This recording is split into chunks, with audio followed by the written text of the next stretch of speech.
It's been far too long since a weekly recap happened, so we're back on the horse. Here we go. This is last week, the week of the 7th. Davis showing us a little 3S happening, some sweep, sort, standardize here at the outfeed of table 5. Really good, Davis. Thank you. So this is Albert and the team on night shift, and they decided that these racks in the plate picking area were not necessary. It was really overproduction to put anything on the top, so they did something about it. Got rid of those pallet racks, and it looks awesome. So we're able to tighten everything up a little bit, and then you're not dealing with the bottom crossbar of those pallet racks and having to reach over that, so there's less wasted motion, less struggle. This is just a really great improvement. Love how everything's labeled. Albert, you guys did an awesome job.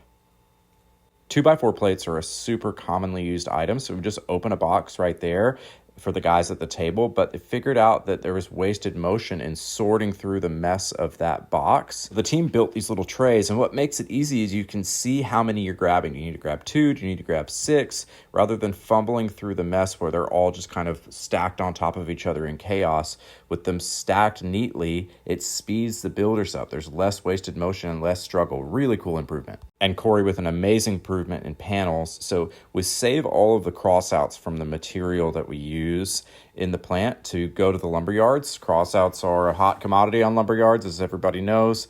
And before, they would just put them on a cart that then would have to be transferred to a pallet and wrapped up. And Corey decided, lean is the art of subtraction. Let's bring the pallet in here, stack them the way they need to be the first time, so it's easier for the forklift driver to pick up, shrink wrap, and they can go on a truck. Awesome job, Corey. Aaron with a really great improvement in panels at the extruder. So here's the before. This is where the extruder operator stands, and he picks material up off of that in-feed hopper at the top of the extruder. And if you're vertically challenged like me, sometimes you need a step to grab the material that you need. If you're given a 2x6L or something, it's easier if you're a little bit higher to grab it. And so they use that step at the bottom, but they noticed waste and happen to have that step in the right spot. Maybe you got to move it. Maybe you got to find where it is. And so they did something about it. Look at this. So now no hunting for where that step is at. It just goes all the way across. It's exactly where you need it, no matter what you're doing. It just completely eliminates that struggle and that waste. Really amazing improvement, Aaron. Way to go. Jumping over to the Tiger team, here's an awesome example of stop and fix. So the Tiger team did what Tiger team does, and they jumped in and helped deliver some windows the other day on this trailer, and they had to use cardboard to keep the windows from getting scratched on the metal sides on that grate. And so the very next day, they got pressure-treated 2x4s, wrapped them in marine-grade carpet, and fastened them to the sides, so never have to have that step again. The product's totally safe, way easier. Lean is the art of subtraction. Never have to use cardboard again. Awesome job, guys. Over at the 424 yard, we've done a lot with banding, trying to figure out the right placement and the right process for getting the banding material that you need from the metal banding rolls. And so this is the latest iteration, having the spool hanging vertically up off the ground at working height, and where you can just pull it towards you. We'll see if this works. If it does, we'll make more permanent solutions here, but I love the just immediate use your head, not your wallet, and get the idea enacted so we can run the experiment. Great job, Cody and team. The guys at 424 also upgraded their chop saw station over by the main banding area. They integrated sawdust control, which wasn't there before, so huge upgrade there. And this thing just looks really good. You guys are doing an awesome job finding these little bits of waste and doing something about it. You're making it look good in the process. Way to go.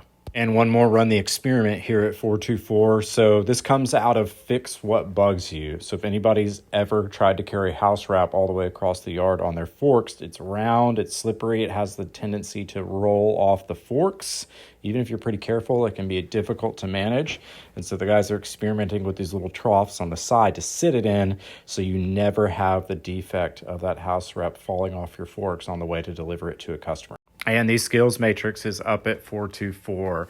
Getting everyone Warrior certified or on their way to being Warrior certified is a huge benefit to our customers, helping us serve them more efficiently. And this is just a really great visual control to see where everybody's at there. Thanks, guys, for getting it up. You guys are doing a great job. Over to Beasley. Sophia starting us off with some 3S. You notice those tables and chairs there, and she just realized that those were out of place, not in their home, and went and did something about it. Thank you, Sophia. You're amazing. And also the millwork coordinating team had to get a bigger binder because Sophia and others are making such huge progress using Scribe to document processes, and the coordinator team didn't all fit in the binder they had. So y'all are doing amazing. Sophia's been doing one a day, which is killer. Thank you. Neri getting pencils set up, a dedicated location for those over by the table saw because it bugged him when he got over to the table saw and didn't have something to write with. And I like this one because it's another small improvement that had just been overlooked. For as many improvements that have happened, there was not a dedicated spot for a pencil right there. So Neri, thank you for fixing what bugs you.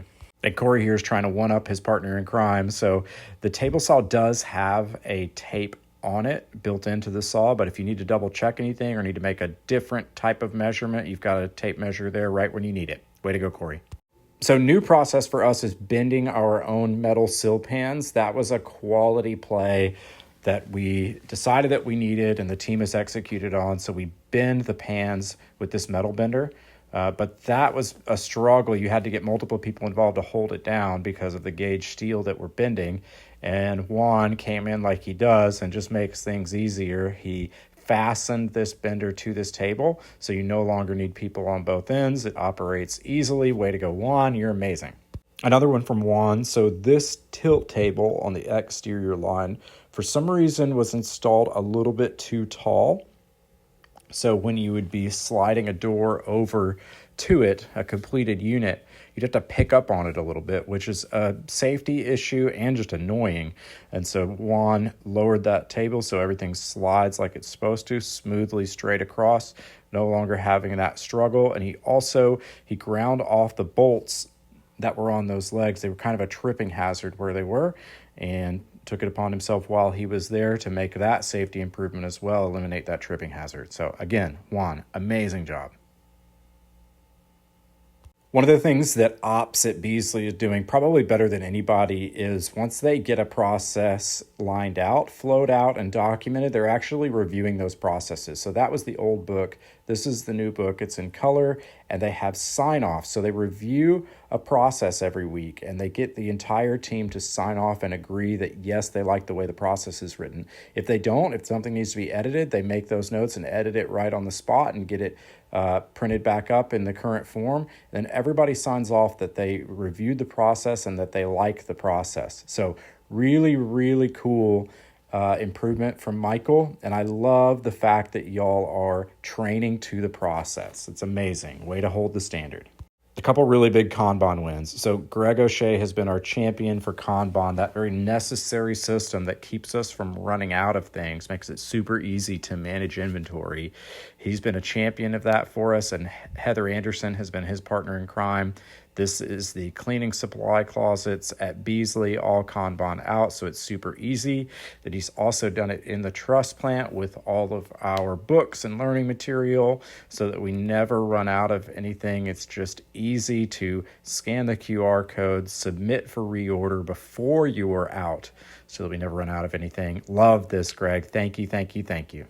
And we're going to end this week's video with Tez because Lean is first and foremost about quality, and look at this delivery. It's just like this every time. Tez, it makes me smile every time you post one of these.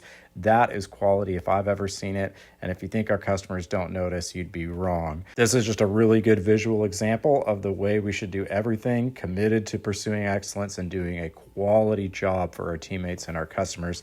Tez, you're amazing. Thanks for holding this standard and making us all look good.